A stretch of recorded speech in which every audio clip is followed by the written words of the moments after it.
Avant de dévoiler ce mercredi 1er mars le témoignage exclusif d'un proche de Pierre Palmade qui dit qu'il était présent dans la maison de Célie en bière de l'humoriste quelques heures avant l'accident qui a grièvement blessé une famille. Une femme enceinte de 6 mois a perdu son bébé. BFM Télévision a révélé la veille ce que la star aurait dit aux enquêteurs. J'ai été inconscient de prendre la voiture sous stupéfiants. Je suis dangereux à cause de la drogue, je suis un chic type, je suis quelqu'un de bien, aurait notamment déclaré Pierre Palmade. Avant de poursuivre ainsi, il faut que mon rapport avec la drogue soit résolu, que la drogue soit bannie de ma vie. Cette volonté affichée de scène sortir, après 3 décennies d'addiction à la cocaïne, de celui qui reste présumé innocent n'effacera pas le terrible accident qui s'est produit le 10 février dernier. L'humoriste de 54 ans aurait pris le volant pour aller faire des courses après 3 jours passés sans dormir, ayant consommé beaucoup de drogue. Selon l'expertise dévoilée par BFM Télévision, le taux de cocaïne était très élevé.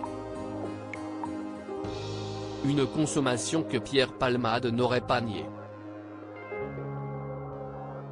À tel point qu'il n'a pas réclamé de contre-expertise, car il indiquait qu'au moment des faits, il sortait de 3 jours de consommation de stupéfiants sans dormir, a précisé le journaliste police-justice de la chaîne, Vincent Ventighem.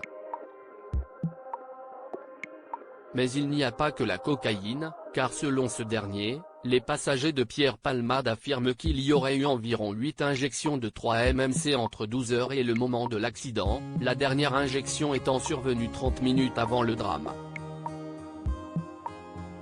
En plus de ces injections, ces témoins auraient déclaré que le conducteur aurait consommé de la cocaïne en faible quantité et 2 verres de Gatte 27.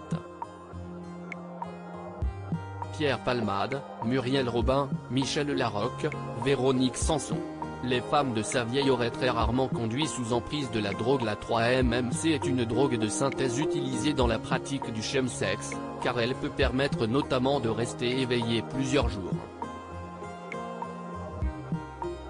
Pierre Palmade aurait expliqué aux enquêteurs y être accro depuis 2 ans, rapporte BFM Télévision. Cette addiction supplémentaire l'empêcherait de travailler.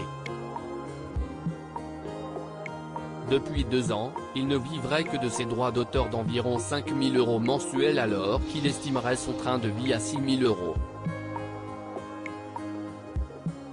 Dans cette situation financière compliquée, la maison de Célie en bière avait été mise en vente.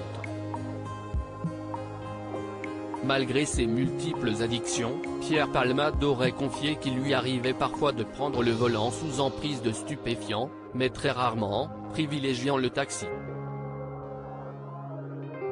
Cette précision aurait pu avoir un certain poids dans la décision de la Cour d'appel de Paris de trancher ce lundi 27 février en faveur de son placement en détention provisoire, pour notamment éviter tout risque de réitération des faits.